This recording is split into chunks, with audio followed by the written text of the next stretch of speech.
Hello विद्यार्थी, आप सभी का हमारी कोचिंग संस्थान सफलता मंत्र कोचिंग क्लासेस में स्वागत है। मेरा नाम नंदकिशोर विश्वकर्मा है और मैं आप लोगों को गणित विषय पढ़ाता हूँ। जैसा कि आप लोग यहाँ पर देख ही रहे होंगे, कक्षा 10वीं विषय गणित अध्याय 2 के बारे में कुछ बेसिक चीजें आज सीखेंगे, कुछ डेफिनेशन लिखेंगे। तो इन सबको आपको देखना है। हमारे YouTube चैनल को आप लोग देखते रहिए। यदि आप लोगों को मेरी वीडियो पसंद आती है तो लाइक, शेयर और सब्सक्राइब करना ना भूलिए। चलिए देखते हैं। पहले तो इस बहुपद को समझते हैं आखिर में है क्या। बहुपद को इंग्लिश में बोलते हैं पॉलिनोमियल। क्या बोलते हैं? पॉलिनोमियल। तो पॉलिनोमियल बहुपद को बोलते हैं। आज हम इसकी डेफिनेशन पढ़ेंगे और अन्य डेफिनेशन भी पढ़ेंगे, जिनमें अपन रैखिक बहुपद, द्विघात बहुपद, त्रिघात बहुपद। तो अध्याय 2 का जो अपना बेसिक है, पहले आज इस वीडियो में उसको पढ़ेंगे और कल के वीडियो में हम आप लोगों को इसके आगे का बताएंगे। देखिए, जैसे ये बहुपद लिखा है तो इसकी डेफिनेशन है वह बीजीय व्यंजक, वह बीजीय व्यंजक जिसमें चर राशि की घात धनात्मक पूर्णांक होती है। धनात्मक पूर्णांक होती है। अब इसमें चर राशि की घात कैसी चाहिए? हमको धनात्मक पूर्णांक चाहिए।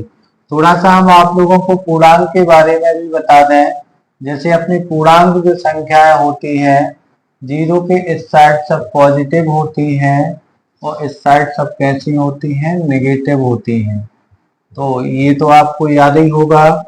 अब इसमें केवल अपन को जो चर राशि की घात देखना है वो केवल प्लस वाली ही लेना है। अगर अब प्लस वाली घात लगी है तो अपन उस वाले बहुपद को कहेंगे कि ये बहुपद है, अन्यथा वो बहुपद नहीं होगा।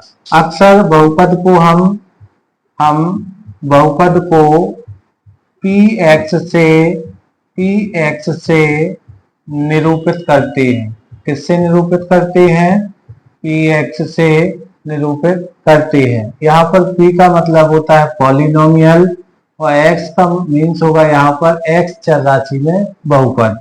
जैसे में देखते हैं, जैसे px बराबर यहाँ पर हमने लिखा x² प्लस x प्लस 1।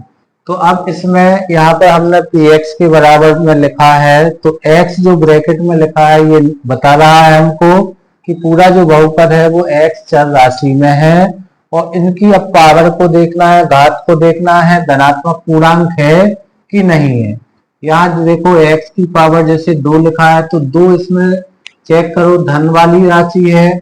यहाँ पर भी x की पावर 1 है तो ये भी अपनी धनात्मक है। अतः हम कह सकते हैं कि ये वाला जो हमने बहुपद लिखा है, ये जो व्यंजक लिखा है, ये अपना क्या है? बहुपद है। अब एक और हम उदाहरण देते हैं। जैसे हम px बराबर लिख रहे हैं x प्लस 1/x प्लस 1। अब हमने आप लोगों से पूछा क्या ये बहुपद है, तो आप लोग पहले इसमें x की पावर को चेक करेंगे। जैसे यहाँ पर तो x की पावर 1 है, लेकिन इस वाले x की पावर को जो x को ऊपर ले जाएंगे तो माइनस की 1 हो जाएगी। अब इसमें क्या करना है? यहाँ x की पावर माइनस में आ चुकी है तो यहाँ पर जो घात लेना थी वो अपन को कैसी लेनी थी?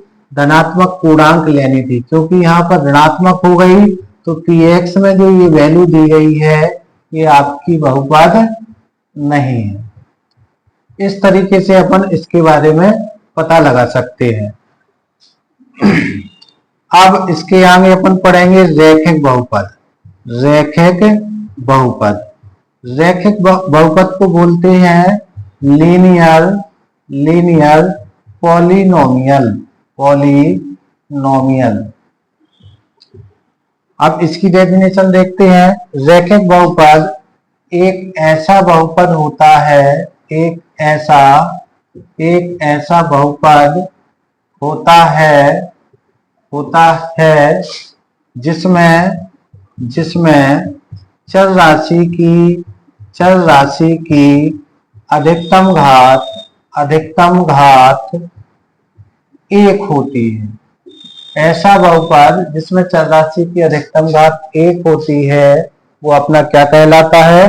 रैखिक बहुपद यानी लीनियर पॉलिनोमियल कहलाता है। जैसे अपन ने लिखा px बराबर 3x प्लस 1।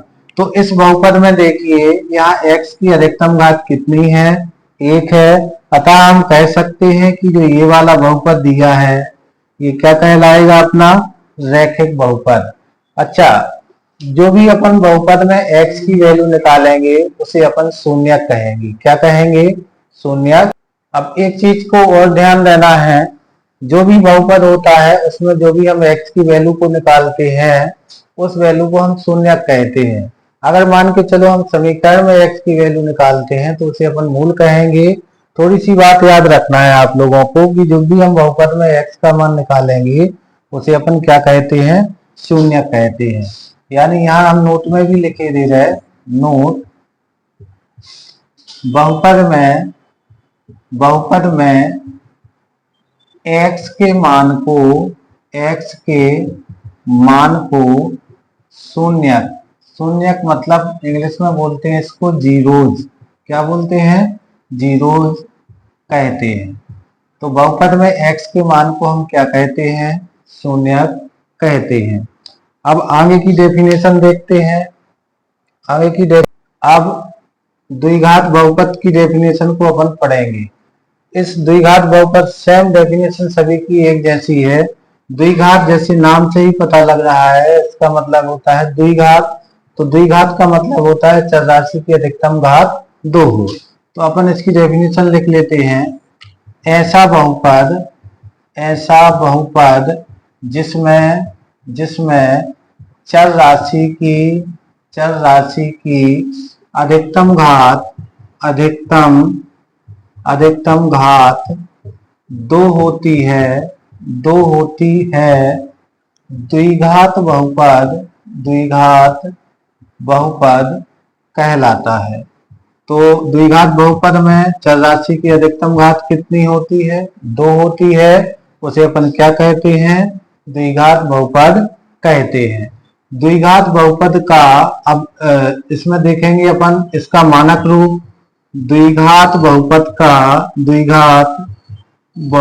का मानक रूप या इसी को बोलते हैं व्यापक रूप। ये होगा अपना px बराबर ax square plus bx plus c। तो इसमें देखिए चर राशि की अधिकतम घात कितनी लगी है? 2 लगी है। तो ये अधिकतम घात को ही चेक करना है, ये अपना कहलाएगा द्विघात बहुपद। अब इस द्विघात बहुपद में x की अधिकतम घात 2 है, इसलिए जब इसको हम सॉल्व करेंगे तो x की अपन को 2 वैल्यू प्राप्त होंगी। उन वैल्यू को ही अपन शून्यक कहेंगे। जैसे कि हमने नोट में पहले बता चुके हैं आपको, बहुपद में x के मान को अपन शून्यक कहते हैं। अगर आप लोगों से पूछा जाए कि इस वाले द्विघात बहुपद में कितने शून्यक होंगे तो आपको केवल एक ही जवाब देना है कि इस वाले द्विघात बहुपद में अधिकतम 2 शून्यक हो सकते हैं। न्यूनतम 1 भी हो सकता है, लेकिन अधिकतम कितने होंगे? 2 शून्यक होंगे। एक चीज और कभी कभार पेपर में पूछ लेता है कि जो द्विघात बहुपद इसका जो द्विघात बहुपद का जो आलेख होगा, आलेख ये परवलय के आकार का होता है। परवलय के आकार का होता है। परवलय का मतलब होता है पर्वत के आकार का। जैसे आप लोगों ने कक्षा 9th में इस तरीके से x और y अक्षों को पढ़ा होगा। इसको हम क्या बोलते हैं? x अक्ष बोलते हैं। इसको क्या बोलते हैं? y अक्ष बोलते हैं। तो इसमें अपन ग्राफ इस तरीके से बनाएंगे। और एक चीज और है, जब हम 2.1 को पढ़ेंगे तो उसमें अपन क्या करेंगे? x अक्ष पर ये वाला जो वक्र है वो कितनी जगह काट रहा है उससे भी पता लग जाएगा कि इसके कितने शून्यक हैं।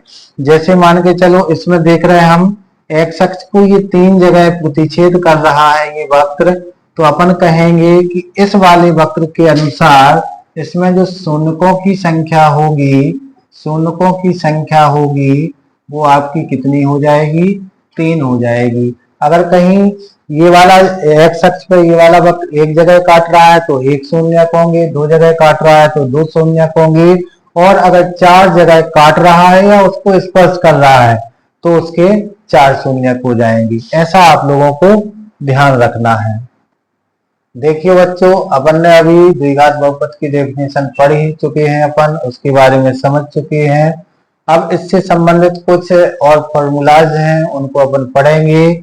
जैसे यहाँ पर हमने लिखा, यदि, ये नोट में लिख लेना आप लोग, यदि द्विघात बहुपद, द्विघात बहुपद, द्विघात बहुपद px बराबर ax square plus bx plus c के 2 शून्यक, 2 क्यों बोला हमने, क्योंकि इसमें x की अधिकतम घात कितनी लगी है, 2, इस कारण से हमने इसके कितने शून्यक माने, 2 शून्यक, 2 शून्यक अल्फा व बीटा हो। तो अब क्या याद रखना है, एक नंबर में शून्यकों का, शून्यकों का योगफल, शून्यकों का योगफल, शून्यकों का योगफल, तो पहला शून्य क्या है अल्फा, दूसरा शून्य क्या है बीटा, इन दोनों का हम योग कर देंगे और इसका जो फॉर्मूला होगा वो हो जाएगा आपका माइनस बी बटे ए हो जाएगा। अब यहाँ पर एक चीज और ध्यान रखना, जब इन सवालों के हम गुणनखंड करते हैं या शून्यक निकालते हैं तो शून्यक निकालने के बाद अपन को सत्यता की जांच भी करना है 2.2 प्रश्नावली में। तो थोड़ा सा हिंदी में भी याद रखना। देखो यहाँ पर जो b लिखा है माइनस पहले लगा लेंगे, b इस द्विघात बहुपद में हम चेक करेंगे किसका गुणांक है, तो b यहाँ पर दिख रहा है हमको x का गुणांक है, किसका गुणांक है, x का गुणांक है। साथ ही में a जो आपको दिख रहा होगा वो किसका गुणांक है, x स्क्वायर का गुणांक है। इसी तरीके से दूसरा जो फॉर्मूला होगा वो होगा आपका शून्यकों का, शून्यकों का गुणनफल।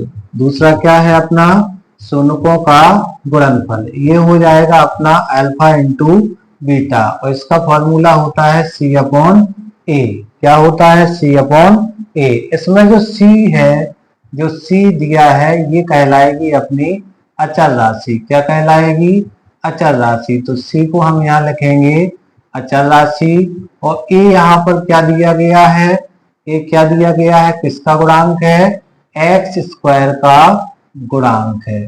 तो ये द्विघात बहुपद से संबंधित 2 सूत्र थे, फॉर्मूले थे, इनको आप लोगों को अच्छे से याद रखना है। चलिए अपन अब त्रिघात बहुपद के बारे में पढ़ते हैं। इसकी थोड़ी सी डेफिनेशन है, इसको भी पढ़ लेते हैं। त्रिघात बहुपद, त्रिघात बहुपद में, त्रिघात बहुपद में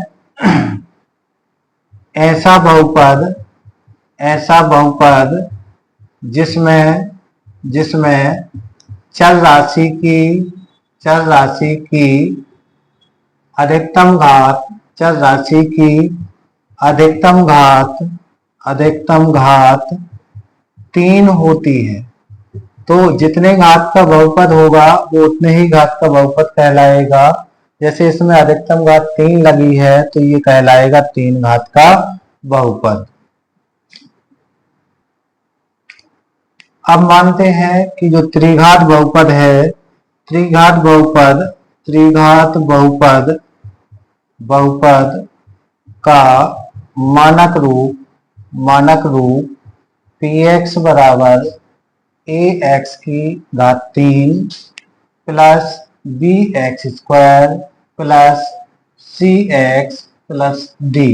तो अपन ये त्रिघात बहुपद का ये मानक रूप है। इसमें क्या करेंगे, इसमें कितने शून्यक होंगे, तो अधिकतम घात को चेक करेंगे, कितनी घात लगी है 3, तो इसके 3 शून्यक हो जाएंगे। 3 शून्यक कौन कौन से होंगे, तो त्रिघात बहुपद के हम 3 शून्यक अल्फा, बीटा व गामा ले लेंगे। अब एक बात नोट करिए, त्रिघात बहुपद के कुछ फॉर्मूले हैं, उनको अपन को लिखना है, अच्छे से याद करना है। कभी कभार सही विकल्प में एक आध आपका आ जाता है, उसको याद रखना है। जैसे नोट में हम लिख रहे हैं, यदि यदि अल्फा बीटा व गामा, इसको क्या पढ़ेंगे, गामा पढ़ेंगे। इसको अल्फा बीटा पहले ही बता चुके हैं।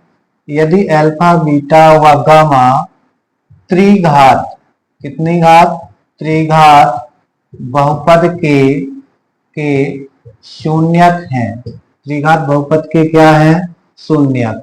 तो त्रिघात बहुपद अपन ऐसा भी लिख सकते हैं, पी एक्स बराबर ए एक्स की घात 3 plus b x square plus c x plus d के शून्यक है, शून्यक है। तो इसमें भी क्या करेंगे, नंबर 1 में शून्यकों का अपन क्या लेंगे, योगफल लेंगे। तो जैसे आएगा पहला, alpha plus beta plus gamma बराबर होता है माइनस बी बटे ए। दूसरा फॉर्मूला जो होगा, alpha beta plus beta gamma plus gamma alpha, ये हो जाएगा आपका सी बटे ए, सी बटे ए हो जाएगा। और तीसरा फॉर्मूला है तीनों का गुणनफल, alpha into beta into gamma, ये हो जाएगा माइनस डी बटे ए। क्या हो जाएगा अपना, माइनस डी बटे ए। आइए विद्यार्थियों, अब अपन प्रश्नावली 2.1 के कुछ सवालों को हल करते हैं। बिल्कुल ही सरल प्रश्नावली है। इसमें एक दो चीजें हम बताए दे रहे हैं आपको, क्या करना है, आप लोगों से बन जाएगी। जैसे हमने यहाँ पर एक बहुपद लिखा, पी एक्स बराबर a x square plus b x plus c. अब ये अपना कौन सा बहुपद दिया गया है, द्विघात बहुपद दिया गया है। कौन सा बहुपद दिया गया है, ये अपना कौन सा बहुपद है, द्विघात बहुपद है। कौन सा बहुपद है, द्विघात बहुपद है। अब हमको ये पता है कि जब इसमें अधिकतम घात 2 लगी है तो इसमें x के कितनी वैल्यू मिलेंगी, 2 वैल्यू मिलेंगी। लेकिन इसमें x के जो जो शून्यक होंगे वो अपने कितने हो जाएंगे, 2 ही शून्यक हो जाएंगे। अब इसमें जो अपन ने ये y बराबर लिखा, x बराबर लिखा है, इसको अपन y बराबर भी लिख सकते हैं। अगर मान के चलो सवाल में ऐसा लिखा है, y बराबर पी एक्स एक द्विघात बहुपद है, एक द्विघात बहुपद है। अगर उनने हिंदी में ऐसा लिख दिया तो अपन को मानना ही है कि ये a x square plus b x plus c के रूप में दिया हुआ है, द्विघात बहुपद है। अब इसका हम थोड़ा सा आपको बता देंगे, ये अपना जो लेटी हुई रेखा है, इस रेखा को अपन क्षैतिज रेखा बोलते हैं। कौन सी रेखा बोलते हैं, क्षैतिज रेखा। और जो ये खड़ी हुई रेखा है, इसको हम कौन सी रेखा बोलते हैं, ऊर्ध्वाधर रेखा बोलते हैं। अब जो ये क्षैतिज रेखा है, इसको अपन एक्स अक्ष बोलेंगे, ये एक्स डैश हो जाएगा। और जो खड़ी हुई रेखा है, इसको अपन वाई और वाई डैश लिख देंगे। कक्षा 9th में अपन सबने पढ़ा है कि जो क्षैतिज रेखा होती है और जो ऊर्ध्वाधर रेखा होती है, एक दूसरे को जिस बिंदु पर काटती है, उसे हम क्या कहते हैं, मूल बिंदु कहते हैं। क्या कहते हैं, मूल बिंदु। और कक्षा 9th का ये तो फेवरेट ही एमसीक्यू है कि मूल बिंदु के निर्देशांक क्या होते हैं। तो आपको याद रखना है, मूल बिंदु के निर्देशांक 0 0 होते हैं। अब इसी से संबंधित कुछ सवाल 2.1 में दिए गए हैं। जैसे हम देखते हैं, पहले ही पता चल गया है अपन को कि जो द्विघात बहुपद होगा, उसका जो आलेख होगा वो किसके आकार का होगा, परवलय के आकार का होगा। किस आकार का होगा, परवलय के आकार का होगा। तो अपन क्या करेंगे, इसमें जो भी वक्र मिलेगा, जैसे मान के चलो ये ग्राफ दिया है, हमने ऐसा एक वक्र खींचा, तो अब अपन को अगर y बराबर पी एक्स लिखा है, तो x अक्ष पर अपन को चेक करना है कितनी जगह प्रतिच्छेद कर रहा है। अगर मान के चलो हमने यहाँ पर ऐसा लिख दिया, x बराबर पी वाई लिख दिया, तो अब ये जो बहुपद दिया गया है, ये y चर राशि में है। फिर हम y अक्ष पर चेक करेंगे कितनी जगह प्रतिच्छेद कर रहा है। क्योंकि अभी सवाल में हमको क्या मिलेगा, y बराबर पी एक्स, तो इसमें हमको किस अक्ष पर चेक करना है, केवल x अक्ष पर ही चेक करना है कि ये कितनी जगह प्रतिच्छेद कर रहा है। चलिए इसमें हम देखते हैं कि एक्स ए वाला वक्र जो है वो एक्स अक्ष को कितनी जगह प्रतिच्छेद कर रहा है। तो यहाँ पर 1 2 3, तो इस आकृति में शून्यकों की जो संख्या होगी वो शून्यकों की संख्या कितनी हो जाएगी? शून्यकों की संख्या कितनी हो जाएगी? 3 होगी। कितनी होगी? 3 होगी। अब हम 2.1 में 6 सवाल दिए गए हैं, उन सवालों में केवल शून्यकों की संख्या को अपन को ज्ञात करना है। तो पहले हम चित्र बनाते हैं, फिर आप लोगों को ही कमेंट में बताना है कि इसका आंसर क्या होगा। देखिए यहाँ पर हमने 2.1 के 4 प्रश्नों को लिखा है। अब इसमें केवल आपको ये चेक करना है इसमें शून्यकों की संख्या क्या है। तो अभी हमने इसके पहले बताया ही था आप लोगों को कि ये एक्स अक्ष पर जितनी जगह भी प्रतिच्छेद करेगा वो उसके शून्यक हो जाएंगी। देखो प्रश्न में पहले ही लिखा है y बराबर पी एक्स, तो अपन को केवल x चर राशि लिखा है, यहाँ x चर राशि में बहुपद है तो केवल x अक्ष पर ही चेक करना है। जैसा ये पहले सवाल दिया गया है, इसमें टोटल 6 सवाल है, 4 हम कर रहे हैं और 2 का जवाब आप लोगों को कमेंट्स में लिख के देना है इसका आंसर क्या होगा, इसके शून्य कितने होंगे। तो देखिए पहले सवाल में ये अपना x अक्ष है, ये y अक्ष है, ये वाली सीधी जो रेखा है ये y अक्ष को काट रही है, x अक्ष को तो काट नहीं रही है। अगर x अक्ष को काटती तो अपन कहते कि इसका एक शून्यक है। तो यहाँ पर ये x अक्ष को नहीं काट रही है, तो इसमें जो शून्यक होंगे, जैसे पहले का जो आंसर होगा इसमें शून्यकों की संख्या कितनी हो जाएगी? शून्यक जो होंगे वो अपने कोई भी नहीं है तो क्या ले लेंगे? 0 होंगे। दूसरा जो प्रश्न दिया गया है इसमें वक्र को देखेंगे x अक्ष को कितनी जगह काट रहा, तो यहाँ पर एक जगह प्रतिच्छेद कर रहा है, इसलिए यहाँ शून्य कितने हो जाएंगे? 1 हो जाएंगे। इसी तरीके से ये तीसरे नंबर का प्रश्न है, इसमें देखना एक्स अक्ष को ये वाला जो वक्र है वो कितनी जगह काट रहा? 3 जगह, तो इसमें जो शून्यक होंगे वो आपके 3 हो जाएंगे। कितने हो जाएंगे? 3 हो जाएंगे। और चौथे वाले में चौथा वाला जो प्रश्न है इसमें जो शून्यक होंगे, शून्यकों की संख्या होगी वो केवल और केवल कितनी होगी? 2 होगी। तो इस तरीके से आज हमने अध्याय 2 जिसका नाम पॉलिनोमियल है उसके बारे में आप लोगों को बेसिक से बताया है, पूरी डेफिनेशन लिखी है, फॉर्मूले लिखे हैं और कुछ सवालों को हल किया है।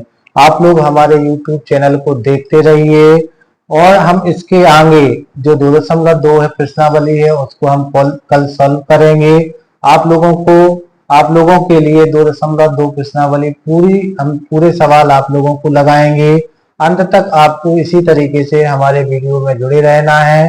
आप लोगों को अब अगर अच्छा वीडियो लगा हो तो हमारे चैनल को लाइक शेयर और सब्सक्राइब करिए। धन्यवाद।